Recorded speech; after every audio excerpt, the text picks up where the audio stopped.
Olá, eu sou Rita Oliveira Pinto e tenho o prazer de ter aqui comigo o professor Pedro Mateus das Neves, a quem agradeço muito o ter correspondido ao nosso convite por estar aqui nas conversas da CMVM com o tema das finanças sustentáveis, que se enquadra no âmbito da Semana Mundial do Investidor. O Pedro fundou em 2010 e é CEO da Global Solutions for You, uma empresa de consultoria especializada em questões de objetivos de desenvolvimento sustentável, investimento de impacto, inovação financeira e parcerias para o desenvolvimento de cidades e regiões. Além disso, o Pedro é conselheiro da Comissão Económica das Nações Unidas para a Europa e da Conferência das Nações Unidas para o Comércio e Desenvolvimento. Tem uma formação e um percurso profissional muito variado, pois licenciou-se em Economia na área de Minas e Petróleo, trabalhou em produção e refinação de petróleo, doutorou-se em Economia respondendo à pergunta de investigação ODS porquê e para quem, e tem vindo a publicar diversos trabalhos em diversas línguas, incluindo mandarim e japonês, pelo mundo fora. Temos, portanto, aqui o gosto de ter aqui o Pedro com uma vasta experiência em planeamento, desenho e implementação de políticas de desenvolvimento sustentável, que teve a oportunidade de originar e gerir mais de 10 bilhões de euros em projetos de investimento, por meio de parcerias em mais de 250 cidades e 80 países do mundo.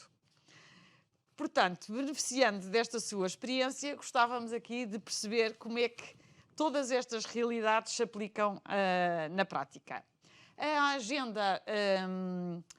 Agenda 2030 para o Desenvolvimento Sustentável das Nações Unidas, como sabem, foi aprovada em 2017, é constituída por 17 Objetivos de Desenvolvimento Sustentável e resultou de um trabalho conjunto dos governos e dos cidadãos para acabar com a pobreza, promover a prosperidade e o bem-estar de todos, proteger o ambiente e combater as alterações climáticas. A agenda constitui um marco relevante, muito abrangente, a par do Acordo de Paris, embora este limitado com um âmbito mais restrito às alterações climáticas.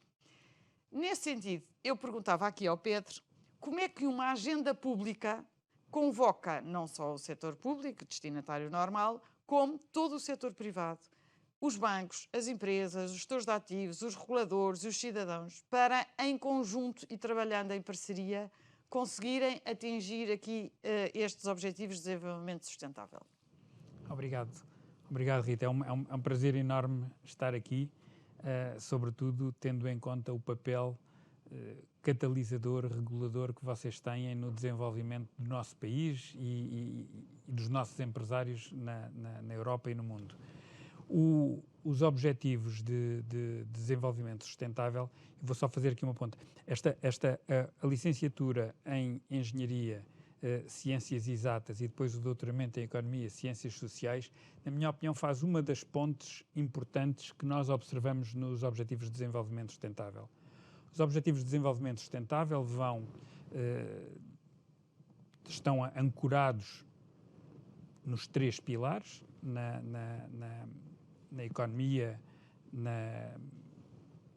no social e no ambiental, e ao fazermos isto, aquilo que nós começamos por ver é que, efetivamente, nós temos aqui uma primeira transição, ou seja, nós precisamos das ciências sociais para compreender a economia, para compreender a sociedade e as pessoas, mas depois nós precisamos das ciências exatas para compreender o ambiente, para definirmos os investimentos e para termos a certeza.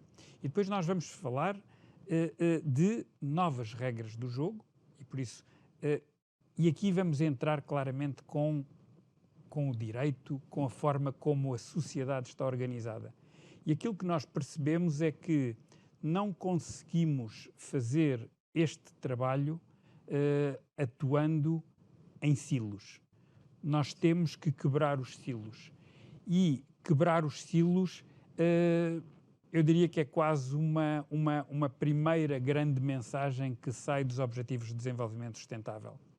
E a primeira, como acabei de referir, eu diria que dentro da própria academia nós vemos hoje uma necessidade muito grande de permitir aos alunos de ciências exatas terem uma interface com as ciências sociais e vice-versa, e, de alguma forma, alargar estas áreas de conhecimento e criar equipas transdisciplinares. Certo. Eu gosto de dizer que hoje nós estamos à procura de novos profissionais, de novos empresários que são transdisciplinares, que pensam economia, que pensam coesão social e que pensam ambiente.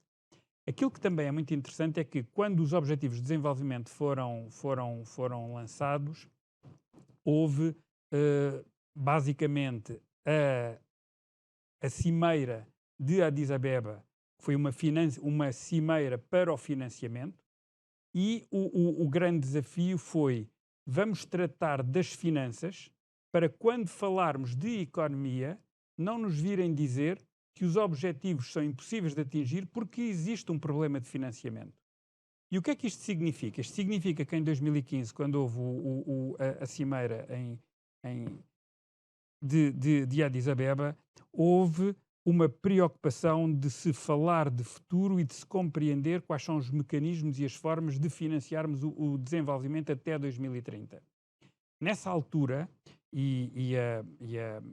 dentro das Nações Unidas, foi essencialmente a UNCTAD que fez este trabalho, identificou que o valor global de investimento para se atingirem os Objetivos de Desenvolvimento Sustentável estava estimado na altura em 3,9 trilhões. Eu vou sempre falar na perspectiva anglo-saxónica, por isso de 1.000 bilhões e sendo bilhão 1.000 milhões. Dentro desta perspectiva, o que é importante? É importante que, do lado das finanças públicas, só se pode, considerando a administração local e central, só conseguimos chegar a 1,4. Ou seja, existe um financial gap, existe um gap financeiro para atingir os Objetivos de Desenvolvimento Sustentável de 2,5 trilhões. Isto significa o quê? Em primeiro lugar, significa que este novo paradigma, esta nova visão do futuro de 2030, o que é que nós queremos que Portugal seja em 2030, o que é que nós queremos que Lisboa seja em 2030, passa a exigir que a administração central comunique e se coordene com a administração local. Ou seja, quando nós falamos em governança de interesse público, de bem comum, nós já vamos ter dois níveis: o nível da administração central e o nível da administração local.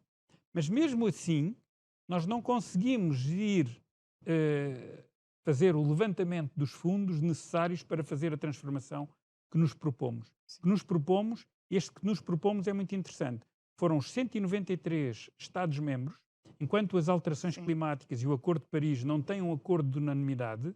No caso dos Objetivos de Desenvolvimento Sustentável, todos, existe uma unanimidade. Por isso, os 193 Estados-membros acordaram em desenvolver esta agenda para 2030 e em 2030 atingir os Objetivos de Desenvolvimento Sustentável. Mas o financiamento, ou seja, a meta é atingir os objetivos e depois é necessário o financiamento para isso. Mas nós temos problemas que nos debatemos a nível climático, urgentes e sociais, que são isso que levam, ou seja, que motivam, são o catalisador para termos aqui o setor público e o setor privado alinhado para atingir estas metas, e depois temos o problema do financiamento para atingir, mas já é o meio que é necessário. Certo? Exatamente. E esta questão de ser o meio é fundamental, e é fundamental que nós efetivamente compreendamos porquê. E há aqui uma questão que eu acho que é muito interessante.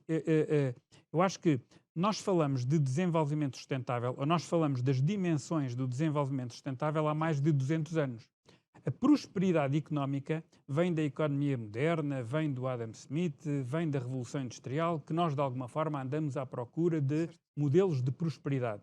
E é muito interessante, inicialmente, quando nós falamos do triple bottom line, eu já vou falar disso, nós falávamos inclusive do profit, não do prosperity, por isso do lucro. E esta é uma primeira questão. A segunda questão foi, quando as pessoas, durante a Revolução Industrial, saem dos campos e vão para as cidades, certo, aquilo que nós, de alguma forma, observamos é que, efetivamente, havia conflitos sociais nas cidades, nomeadamente nas fábricas, por causa da desigualdade. Certo. E aquilo que o Émile Durkheim nos vem dizer é que a sociedade não pode funcionar como uma areia, tem que haver aqui um cimento social, tem que haver aqui, numa linguagem atual, uma coesão social para que efetivamente não haja conflitos sociais. Ou seja, para nós termos prosperidade económica é fundamental nós termos a coesão social. E esta questão é muito Mas o importante. Pedro não acha que este marco da Agenda das Nações Unidas e também o Acordo de Paris, por causa do clima, veio, no fundo, ou seja, já se falava, como diz, há muitos anos, há 200 anos, mas agora veio trazer para cima da mesa, no topo da agenda, esta questão da ambiental e social, Claro. em linha E com a dentro parte dentro desta da lógica, prosperidade. Rita, só aquilo que nós vemos, e no fundo há 200 anos, eu gosto de chamar o John Muir, há 200 anos, quando ele cria o Parque de Yosemite, quando ele diz que qualquer louco pode matar uma árvore porque elas não fogem, ele de alguma forma vem reclamar a necessidade que existe em haver, mais uma vez, a prosperidade económica, mas tendo em conta a proteção da natureza. E por isso, aquilo que é novo, que as Nações Unidas fizeram há 50 anos, nós este ano estamos a celebrar os 50 anos do desenvolvimento sustentável e da Cimeira de Estocolmo, aquilo que nós estamos neste momento a fazer é, há 50 anos que nós andamos a falar de como é que nós vamos organizar o jogo. E o jogo vai ter estas 3 dimensões. Ou seja, as dimensões individuais, analisadas e trabalhadas de forma individual, elas existem há muito tempo. Aquilo que é novo no século XX é a necessidade de se dizer nós temos que trabalhar com estas 3 dimensões. Elas são indivisíveis, elas são indissociáveis. E eu vou considerar que isto é o jogo. Numa linguagem das Nações Unidas, vamos dizer que a dimensão económica é a prosperidade, a dimensão social é as pessoas e a dimensão ambiental é o planeta. Aquilo que é muito interessante é que as Nações Unidas reorganizam o jogo e dizem primeiro estão as pessoas. E por isso nós começamos por dizer pessoas, planeta e prosperidade. E aquilo que neste momento acontece, e em 2015 acontece quando se lançam os ODS, efetivamente é como é que nós vamos jogar o jogo. Ou seja, há muito tempo que nós falamos do jogo, mas há muito pouco tempo, ou há relativamente pouco tempo, é que nós nos apercebemos de que isto tem que se materializar. Porque não haviam as regras do jogo estabelecidas, que agora há. Exatamente. Porque o jogo não tinha objetivos. Eu acho que há aqui uma questão que é muito importante para nós, e nós em Portugal hoje precisamos desesperadamente disto. Nós temos que ter uma visão de futuro. Associada a esta visão de futuro, nós temos que ter objetivos, e depois de nós termos objetivos é que nós vamos ter estratégias. E aquilo que, de alguma forma, os Objetivos do Desenvolvimento Sustentável e a Agenda 2030 vêm fazer é exatamente isso. É dar forma à visão, é criar os objetivos e é desafiar os Estados-membros, as cidades e agora as empresas a criarem estratégias e aí, efetivamente, a implementarem. E aqui aparece por trás das pessoas, do planeta e da prosperidade, vai aparecer um quarto P, a paz, e neste momento é fundamental, tendo em conta os desafios que nós temos, mas vai aparecer a paz. Eu vou associar a paz e as instituições fortes às regras do jogo. Por isso, se nós temos um jogo novo, que é uma nova paradigma, uma nova linguagem, nós precisamos de novos jogadores, e os novos jogadores, por aquilo que dissemos há pouco, são as parcerias, e por isso as próprias parcerias Do público e o privado. E a sociedade civil. E, fundamental, para que uma parceria público-privada funcione bem, é fundamental que a parceria pública-pública funcione bem em primeiro lugar. Certo. Ou seja, que haja uma visão sobre o interesse público e que essa visão sobre o interesse público tenha muito alinhado os vários ministros e a administração central e a administração local. Quer-nos dar um exemplo de um caso em que tenha estado envolvido, em que se alinhou essa parte do público, privado, os cidadãos, o estudo, para um objetivo... Eu penso que o melhor exemplo, e eu tenho uma honra, e foi uma honra ter feito parte da equipa da Parque Expo, e eu penso que o Parque das Nações, que existe hoje e que é conhecido à escala global, resulta de uma visão, de uma vontade de se transformar Portugal e de uma vontade de se dizer nós queremos celebrar os oceanos, nós queremos celebrar o conhecimento e nós queremos fazê-lo em Lisboa. Mas nós queremos fazê-lo em Lisboa e há aqui uma questão que é muito interessante, que é o primeiro desafio do Parque das Nações teria sido em frente ao Palácio Cor-de-Rosa e por isso em Belém. Certo. E naquela altura o Presidente e o Primeiro-Ministro decidiram que não, nós temos que aproveitar esta mudança este E desafio desenvolver uma parte da cidade que era para esquecida. requalificar Claro, a completamente. parte, a parte da cidade que estava para trás. A palavra-chave dos Objetivos de Desenvolvimento Não Sustentável vai deixar ser sempre não deixar ninguém para para trás. E eu acho que quando nós vamos para os Olivais, nós vamos de alguma forma dizer não queremos deixar Sim, Lisboa Oriental para trás. E aquilo que foi neste momento fundamental foi efetivamente fazer-se, decidir-se, ter-se uma visão. E aquilo que foi fundamental foi nós lançamos um conjunto de investimentos certo. nunca vistos, não só dentro da Parque Expo, mas foi a Ponte Vasco da Gama, Sim. foi a expansão do metro para lá e por aí fora, e onde nós tivemos o capital público necessário para lançar a Parque Expo foi muito pequeno. Na altura, Sim. houve garantias prestadas pelo Estado. Eu tenho ideia, aliás, que a Novo Ponto foi o primeiro grande projeto de Project Finance em Portugal. Foi o grande projeto e essa é uma questão muito engraçada que nós vamos falar também, penso que daqui a pouco, que efetivamente é nós compreendermos como é que há novas tendências Sim, e como é que nós vamos angariar as vontades e novos jogadores para jogarem um novo jogo.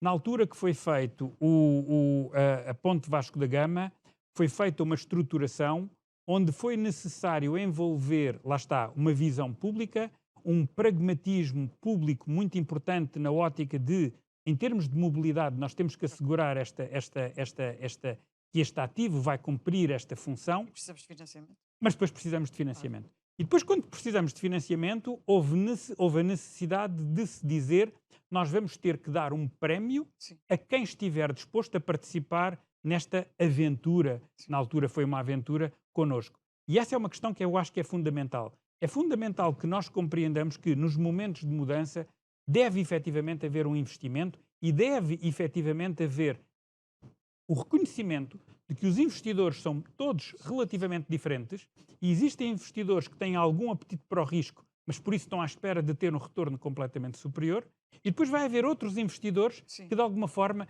querem uma yield Sim. muito mais... Mas, ó Pedro, aqui eu acho que às vezes falamos destas realidades, mas depois às vezes há alguma dificuldade e depois na prática, na sua e no fundo na sua atividade enquanto consultor e tudo, como é que para uma empresa, ou seja, eu vou associar a prosperidade económica a trazer para dentro de casa o ambiente e a sociedade, não só em termos de riscos que isso representa para o meu negócio, mas da forma como eu posso também, o impacto da minha atividade do meu negócio no ambiente e na sociedade.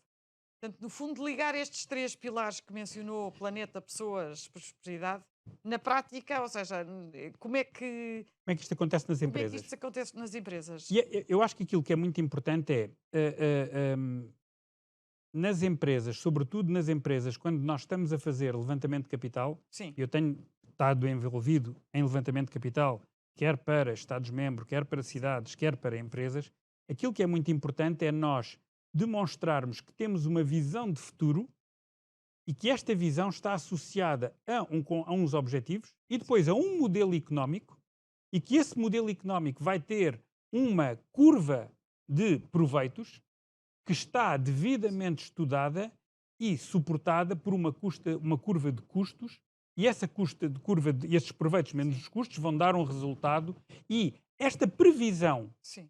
de futuro, e esta, quer a nível de proveitos, quer a nível de custos, está tão bem defendida que efetivamente nós somos capazes de garantir que aqueles resultados são Isto tem expectáveis. que ser numa visão médio e longo prazo. Ou seja, não se pode esperar resultados a curto prazo, porque às vezes eu, pelo menos a ideia que eu tenho é, por exemplo, para uma transição, ou seja, de descarbonização, de utilizar outras fontes de energia e tudo, às vezes precisa de avultados investimentos.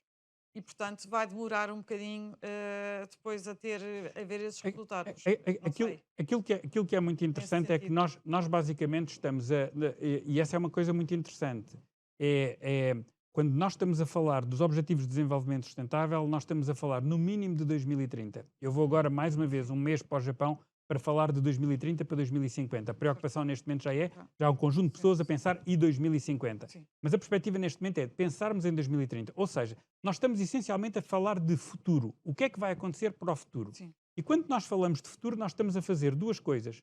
por um lado, a identificar um conjunto de patologias e, por outro lado, a identificar um conjunto de desejos da população.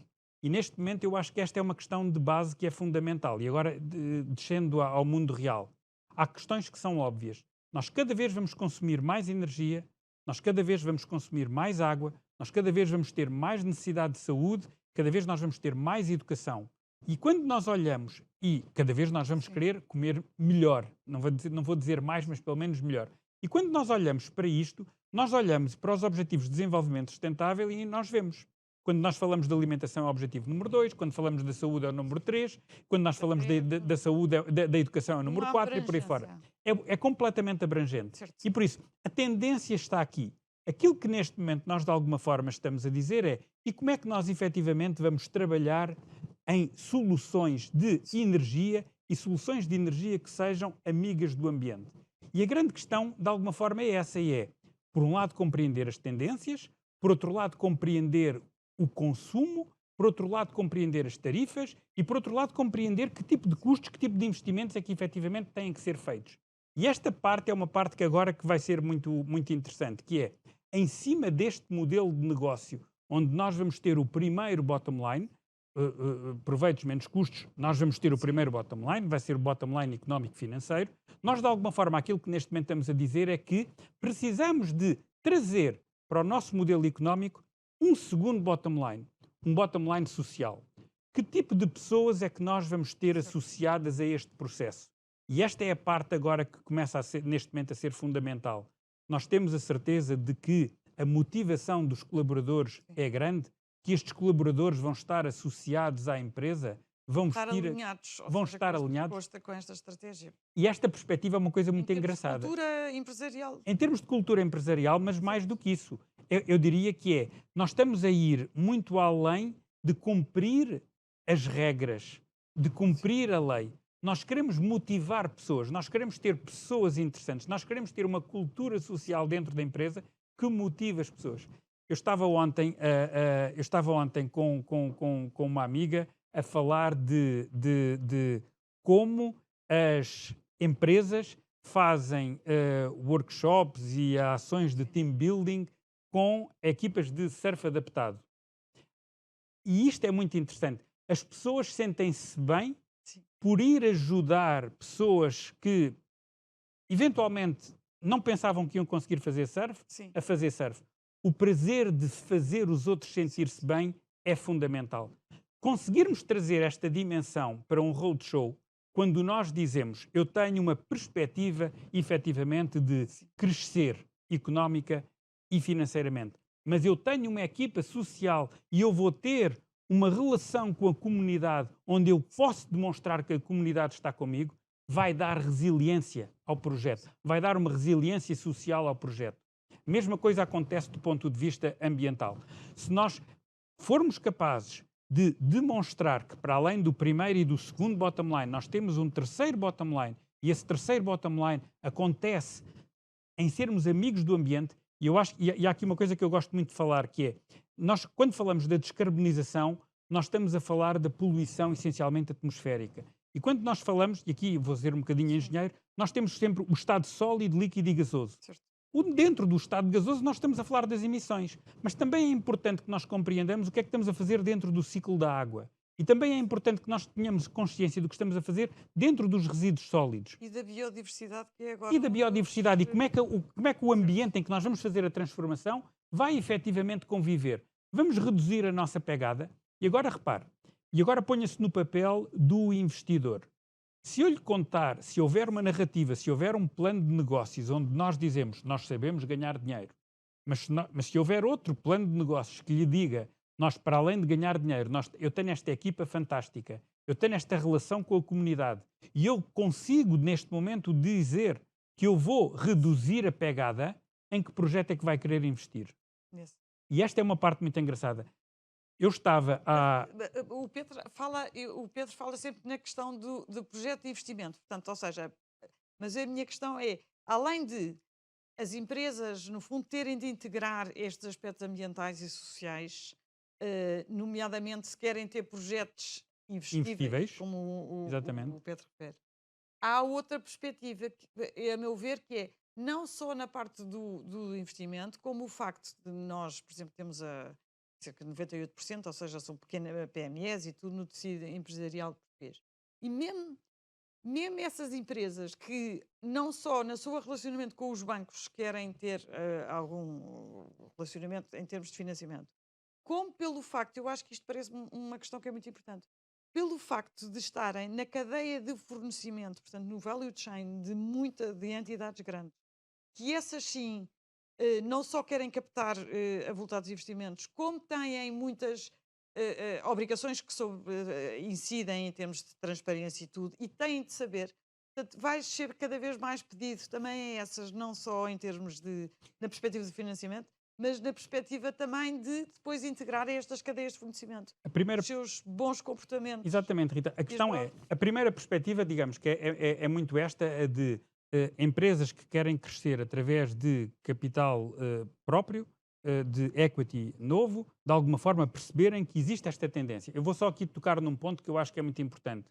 O Larry Fink, nas cartas aos CEOs, por isso o CEO da BlackRock, ele diz que neste momento ele só está envolvido em empresas que tenham um alinhamento com o desenvolvimento sustentável e só irá investir em empresas deste género. Por isso, neste momento, a perspectiva, de alguma forma, é muito simples. Já há aqui uma mensagem que é: se quiserem ter este tipo de capital dentro dentro dos vossos acionistas, é bom que compreendam este novo paradigma.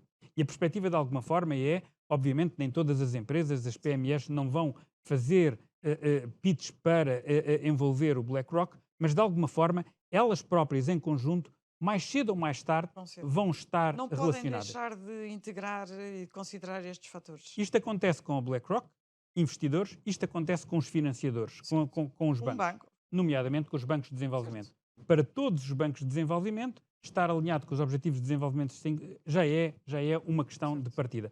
Mas, efetivamente, como disse, esta é uma dimensão. Existe uma outra dimensão, que é: existem novos negócios que resultam desta perspectiva. Ou seja, quando nós compreendemos as tendências, melhor educação, melhor emprego, energias renováveis, águas limpas, respeito pela biodiversidade, nós estamos neste momento a criar um conjunto de negócios completamente novos. Porque efetivamente existe uma tendência, sobretudo, e há aqui uma outra história que eu gosto de partilhar, que é: a certa altura as Nações Unidas desafiaram-me para ir falar com a UBS, porque tinham a UBS, a sede em Zurique, pediu-lhes para fazer uma reunião. E eles disseram-me que era interessante, e eu fui com as Nações Unidas. E o responsável pelo investimento da UBS dizia: neste momento, a nova geração, os Zuckerbergs, já em cima do retorno económico e financeiro, querem ter um retorno social e ambiental. E diziam eles: e nós não temos um pipeline de projetos investíveis que respondam a estas três dimensões. E por isso, como é que as Nações Unidas nos podem ajudar a fazer isso? Aquilo que eu estou aqui a querer dizer é: a nova tendência, as novas gerações estão completamente alertas e querem participar, querem comprar produtos, querem comprar serviços que estejam alinhados com esta linguagem. E preocupados com o planeta, se terão um planeta para viver daqui, não é? Isto é muito a pensar as gerações futuras. Se nós não preservamos o planeta e não, no fundo, combatemos estas desigualdades sociais e a parte de inclusão e dar oportunidade a todos, não sei para onde caminhamos, não é? Com certeza. E esse é o ponto de partida. A razão por que nós hoje integramos estas três dimensões é efetivamente, e basta olhar para o caso das emissões, nós não podemos neste momento continuar a poluir como estamos a poluir. Por outro lado, nós também compreendemos hoje que onde nós conseguimos ter mais paz e mais prosperidade efetivamente quando nós temos coesão social. Ou seja, a coesão social não é só interessante por uma questão ética, e eu diria que esse deveria ser o ponto de partida, não é? Mas, na verdade, é muito mais do que isso.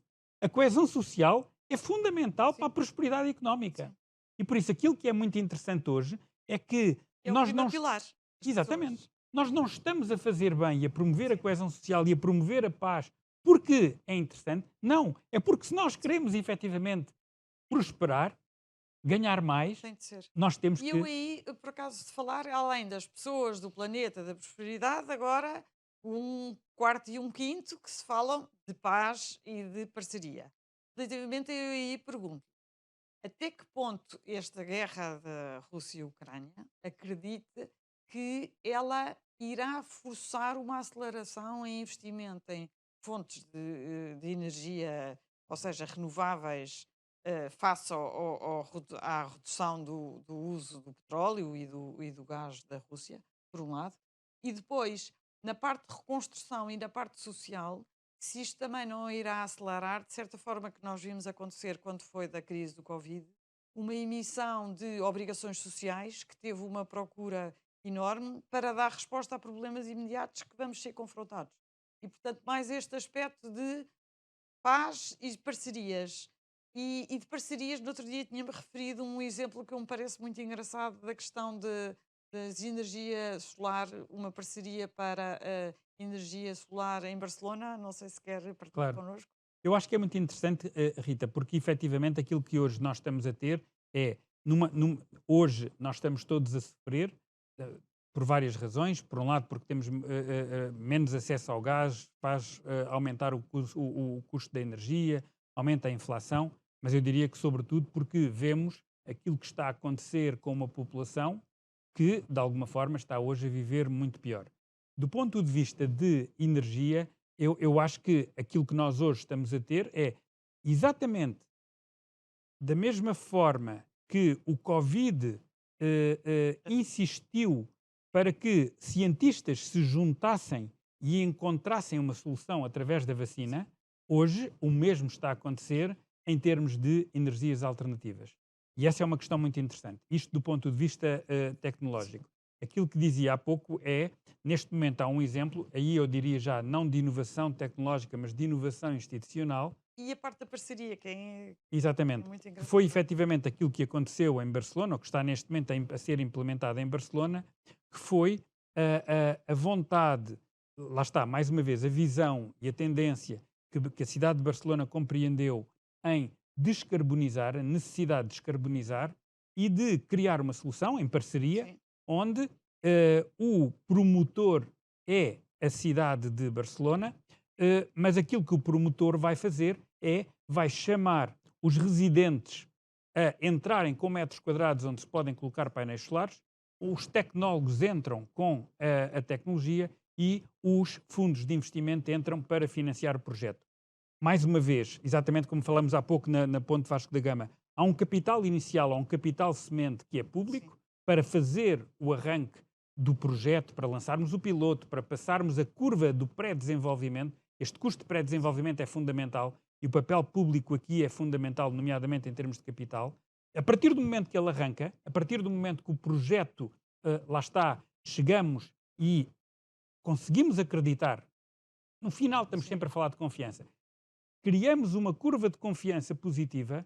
A partir dessa altura, neste momento, temos efetivamente uma parceria que é pública, que é privada, que tem os residentes, que tem a sociedade civil e que está neste momento a descarbonizar.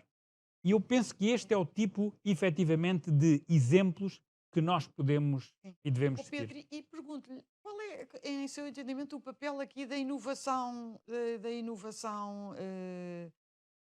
aqui nesta equação? Eu acho que esta questão, eu acho que a inovação, eu acho que nós estamos sempre a falar de aumentar a prosperidade, nós estamos sempre a aumentar, de aumentar a produtividade e nós para fazer isso precisamos de inovação.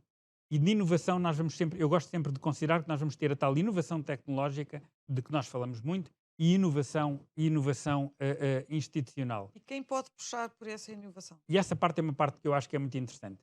Eu acho que é fundamental que a academia tenha cada vez mais esta perspectiva de que em cima da investigação pura tem que haver uma investigação aplicada e que os centros de investigação têm que ser mais do que observatórios, têm que ser laboratórios.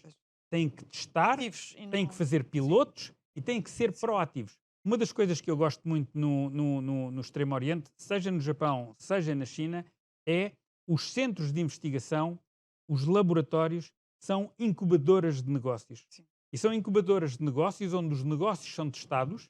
Os bancos de desenvolvimento financiam as empresas veículo que são criadas dentro da academia e, uma vez testadas e uma vez em funcionamento, de alguma forma, o mercado depois absorve estes próprios pilotos e, no fundo, digamos que quer a escalabilidade, quer a replicabilidade do negócio, depois ela é feita pelo próprio mercado. Mas há um momento inicial onde, efetivamente, e isto, na minha opinião, significa que nós precisamos de ter uma academia muito mais proativa. O Pedro tem de fomentar isso e passar esta mensagem completamente para as universidades. Completamente. Do outro lado, é fundamental que haja, porque, lá está, porque é muito mais uma perspectiva de laboratório, as empresas compreendem que podem recorrer aos laboratórios, porque as empresas compreendem um laboratório, e utilizar o laboratório para fazerem os testes que muitas vezes vêm da inovação. E esta é uma questão muito engraçada. Uma das questões que está a acontecer e que vem das micro e das PMEs é efetivamente a inovação. As PMEs, por não estarem subordinadas aos paradigmas tradicionais das grandes empresas, muitas vezes estão muito perto, e os acionistas das PMEs estão muito perto dos seus clientes e encontram soluções para responder. Soluções essas que têm que ser testadas. Mais uma vez, muitas vezes a inovação pode estar apenas do lado privado, mas fica muito mais forte se ela ficar associado ao lado público e, sobretudo, ao lado da academia. E esta, mais uma vez, este é o tipo de parceria, aqui já não é entre o público e o privado, mas é entre a academia e a economia real, que é fundamental nós promovermos. Pedro, nós falamos de objetivos, nós falamos de metas, nós falamos de pilares de sustentabilidade. Eu acho que não podemos deixar de falar da confiança e dos investidores. Como o Pedro sabe, ou seja, um que está no topo das prioridades dos reguladores é endereçar este risco de greenwashing. Ou seja, estas práticas de greenwashing podem desacreditar e não permitir que tenhamos um mercado credível, que será o necessário para ter um mercado dinâmico, em que os investidores investam com confiança. E, portanto, temos estado a trabalhar a nível europeu, a nível internacional, os reguladores, um grande esforço para identificar, definir, mitigar estas práticas de greenwashing que eu acho que poderão afetar a credibilidade e a confiança dos investidores. Portanto, indo aqui ao final, em termos de investidores, aquilo que o Pedro assiste é investidores a procurar projetos investíveis, investidores que estão dispostos a ter, ou seja, a ter menos retorno para ajudar a alinhar com estes objetivos. Quer-nos falar aqui um bocadinho da sua perspectiva para finalizar? Então, só começar aqui na questão do greenwashing, que eu acho que é muito importante. O Fukuyama diz que a confiança é capital social. E eu acho que é muito interessante, porque quando nós falamos de capital, depois as coisas materializam-se e nós percebemos. E aquilo que acontece com a curva de confiança é que a curva de confiança leva muito tempo a ganhar.